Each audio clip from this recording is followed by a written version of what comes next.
জ্যামিতিক ফর্মের মাধ্যমেই আমরা ছবি আঁকবো। ত্রিভুজ আঁকার পরে ঠিক বাম পাশ থেকে একটা দাগ দেন। আমরা এই যে ত্রিভুজের নিচের দাগটা ঠিক ডান দিকটা আমরা বাড়িয়ে নেব। কতটুকু বাড়াবো? আপনি এখানে ত্রিভুজের যতটা অংশ নিয়েছেন আপনি তার চেয়ে অল্প একটু বড় রাখতে পারেন। আমরা সোজা এখান থেকে একটা দাগ দিব। এই দাগটা আমরা কতটুকু নিব এটা একটা ভাবনা থাকবে। আমরা নিচের এখান থেকে শুরু করে তো একটু বড় দেই সব সময়। এই বড়টু জি। কিন্তু আমরা দেই না, একদম সমানই থাকে। কোথায় দেখুন, এটা এদিকে অ্যাঙ্গেল আছে, আবার এটা এদিকে আছে। দেখুন, একদম এক মার্কার। এখানে দেখুন এক মার্কার। এখন এখান থেকে একটা দাগ দিতে হবে, এখান থেকে একটা দাগ দিতে হবে, আর এখান থেকে একটা দাগ দিতে হবে। এখন এই তিনটা দাগকে আমরা যুক্ত করে দিতে হবে।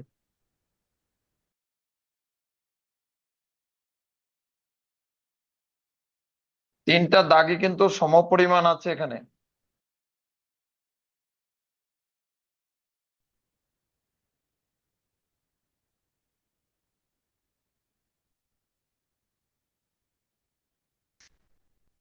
আমরা ছোট্ট একটি দাগ এখানে ব্যবহার করতে পারি। এখন আসুন, আমাদের একটি জানালা সব সময় এখান থেকে ব্যবহার করি।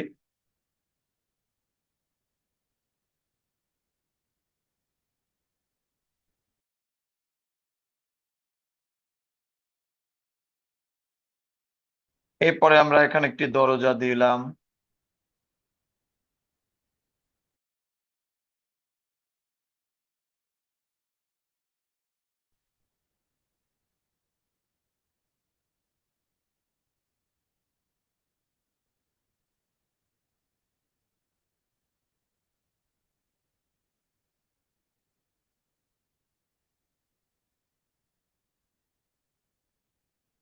আমরা এই জায়গার অংশটা আমরা মুছে দিব।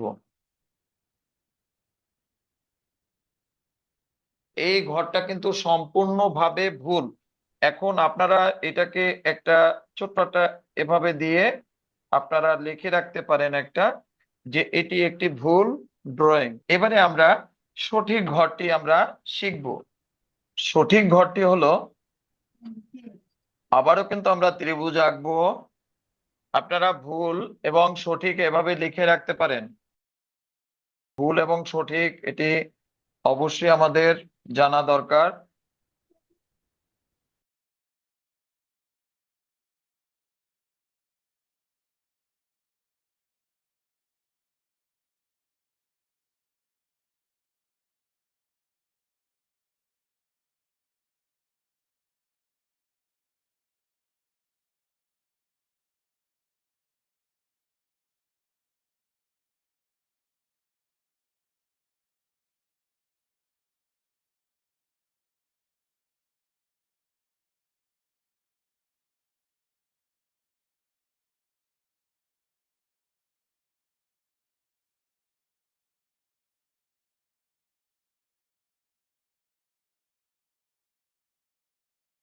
আমি এখানেও একটি ঘরের একটি ওঠার জন্য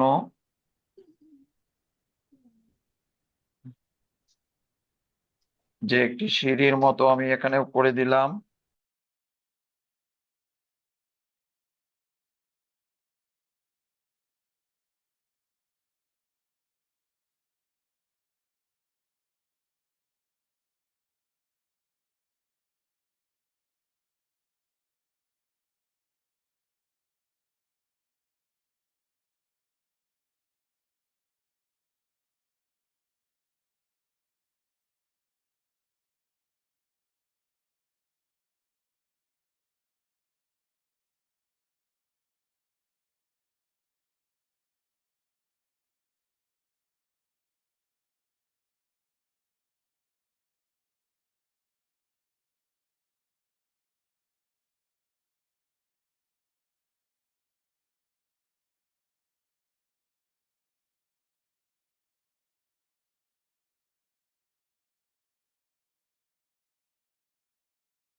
এখানে একটু অন্ধকার তৈরি করে দিচ্ছি, অর্থাৎ যখন ঘরের এখানটায় পূর্ণাঙ্গভাবে আলো যাবে না তখন এটা একটু ছায়া থাকবে।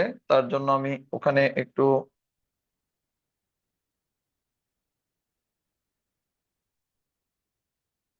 এখন কি বুঝতে পারছেন যে এই ঘরটার মধ্যে আর এই ঘরটার মধ্যে পার্থক্যটা? এই ঘরটার মধ্যে কোনো ফ্লোর নেই। কিভাবে ফ্লোর তৈরি করবেন বলেন আমাকে? এই ভিতরে কোনো ফ্লোর তৈরি করে দিতে পারবেন? এই জায়গাটাকে তৈরি করতে পারবেন? আচ্ছা, এই ফ্লোরটা নেই কারণ কি? এখানে ড্রয়িংটা, এইটা তিনটা দাগই সমান, তার জন্য।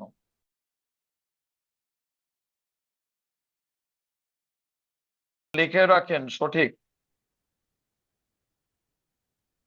আমরা সব সময় বলে থাকি যে একটু বেজ তৈরি করেন, বেজ দিন, একটু সমতলে রেখা দিন। এই সমতলে রেখা আমরা কিন্তু বুঝতে পারি না যে মেসেজটা আসলে দূর থেকে দেওয়া, সবাই বুঝতে পারে না কিভাবে দিবে, কি করবে। ধরুন একটি কলা, এই কলা কিন্তু এভাবে, একটা পেন বা কলা যদি এভাবে রাখা হয় ও কিন্তু এভাবে পড়ে যাবে। আমরা কলাটা কিন্তু কখনোই করার পরে বেজ এভাবে করতে পারি না বা করা উচিত না। কিন্তু আমরা যখন একটি আপেল করব,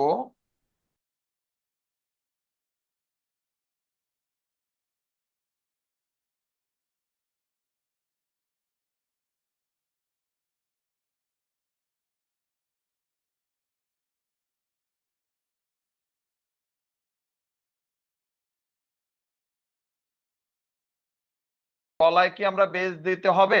না, কারণ এটি দাঁড়িয়ে থাকতে পারে না। এই আপেলের বেলায় তো এখানে দিতে হবে। জি। আমরা ঘরের এখানে দিলাম,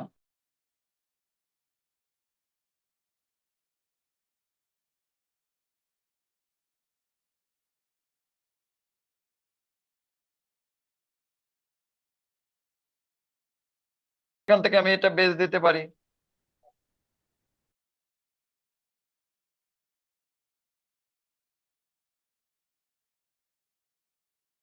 সরল রেখা দিয়েছি, ল্যান্ডস্কেপ পাতার মাঝখানে থেকে অল্প একটু নিচে, অর্থাৎ আপনার এই অবধি, এখান থেকে আপনারা রেখাটা দিবেন, প্রথম রেখাটা। আমরা এখান থেকে আরো একটি দাগ দিলাম। এখন দিবেন এখানে একটা চতুর্ভুজ।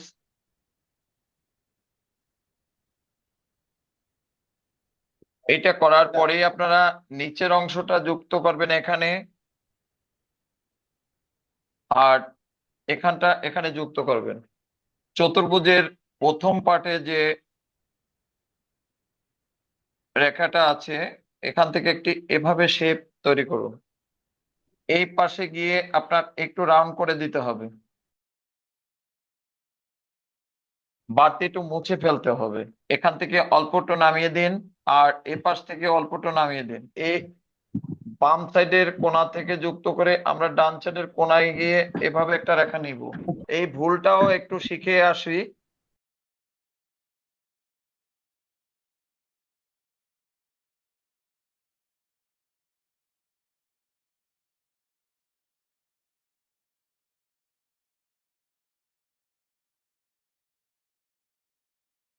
আমরা এখান থেকে ভুল আর সঠিকটা শিখবো, ঠিক ঘরের মতোই শিখবো। আপনারা অবশ্যই লক্ষ্য করে দেখুন, এই এখানে যদি আমরা এভাবে, এভাবে, এভাবে, এভাবে, তারপরে আমরা এভাবে দিলাম, তারপরে দিলাম এভাবে। এখন এই এখান থেকে কয়েকটা দাগ দিলাম।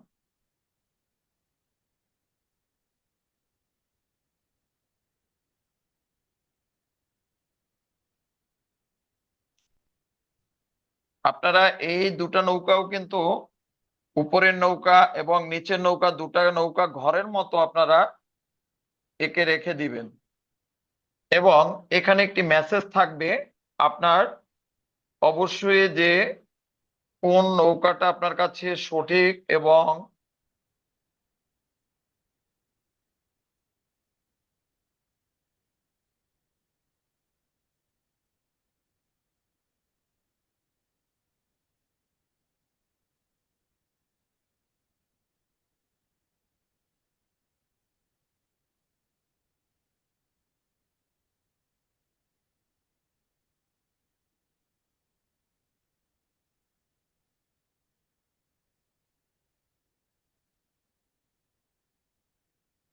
আচ্ছা, আমার এটা ঘরের মতো ঠিক একই রকমের কিন্তু অ্যান্সার। এখন আমরা উপরে যে বক্ররেখা আমরা প্রথম ক্লাসে শিখেছিলাম, সরল রেখা, ত্রিভুজ, চতুর্ভুজ, সরল রেখা, বক্ররেখা, এখানে কিন্তু নিচের দাগটা এখন আমাদের বক্ররেখা থাকতেই হবে, কারণ এটা পানিতে ভাসমান অবস্থায় থাকে। তার জন্য পানির ইফেক্ট বুঝাবার জন্য আমরা বক্ররেখাটা সবসময় ব্যবহার করব। এখানে ভুলটা হলো এই নৌকার মধ্যে দেখুন এদিক থেকে এদিকে দাগগুলো আমি ব্যবহার করেছি, নৌকার যে এখানে দুটা দুটা দাগ ব্যবহার করেছি, আর এটা এদিকে দাগ ব্যবহার করেছি। কোন দিকে? ডান দিকে। আর এটা আছে বাম দিকে।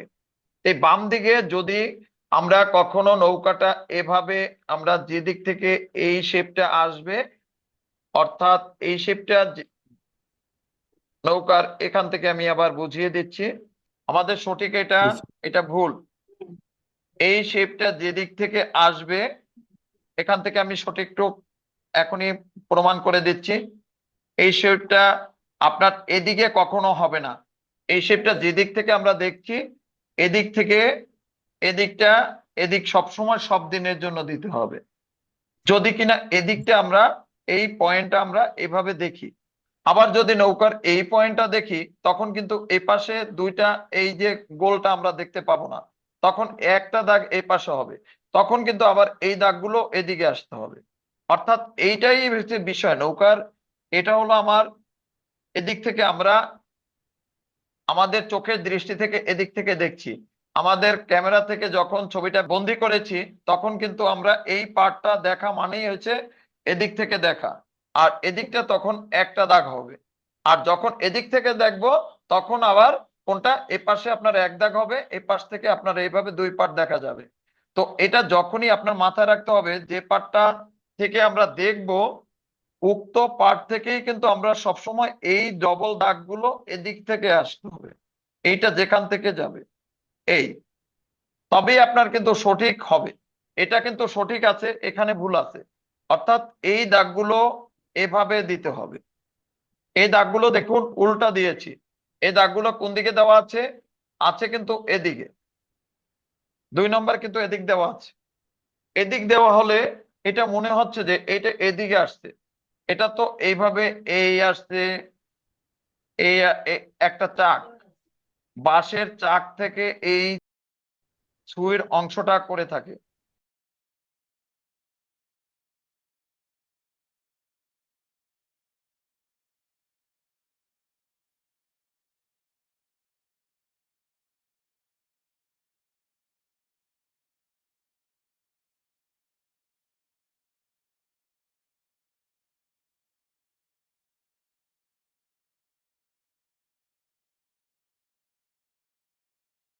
ওই পরের অংশের মাচার দাগটা কিভাবে দিব, কোন দিকে বাঁকা করে দিব?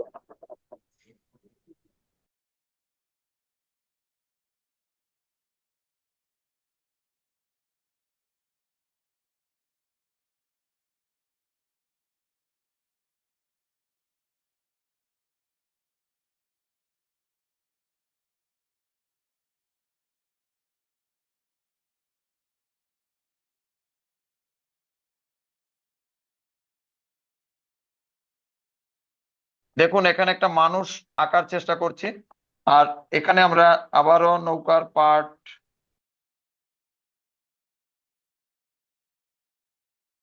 এখানে দেখুন একটি ক্যাপসুলের মতো একটি পার্ট দিলাম। পরবর্তীতে ক্যাপসুলের আপনার এই একটু মিডিলের চেয়ে অল্প একটু নিচ থেকে আবার আরেকটি পার্ট এখানে যুক্ত করলাম। যুক্ত করার পরে এখানে একটু,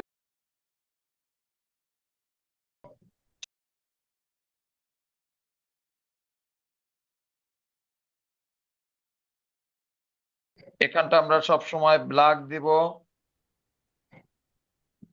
আমি যেখান থেকে দিচ্ছি এখানে ব্যবহার করতে হবে।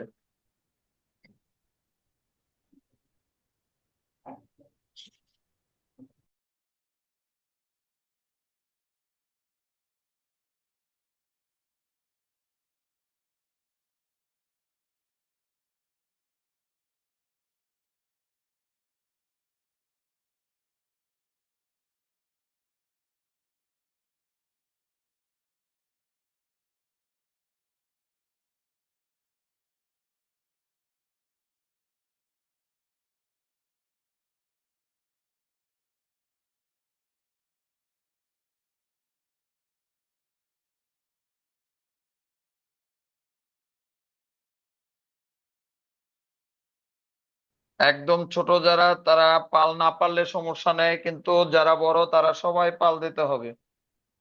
আরেকটি বিষয় মাথায় সবসময় আমরা নিব, এখানে মাঝের নৌকা বা পালতোলা নৌকা যখনই আমরা অঙ্কন করব তখনই সবসময় মাথায় রাখবো এখানে ছোট থাকবে আর এখানে একটু বেশি থাকবে, কারণ এখানে কোনো মানুষ আমরা উঠায় না।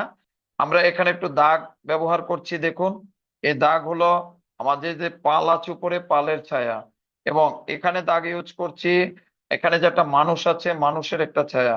যখন আমরা রং দিব, যে রংগুলো আমরা এখানে ব্যবহার করব উক্ত রঙের একটি ছায়া আমরা এখানে পানিতে তখন ব্যবহার করে দিব।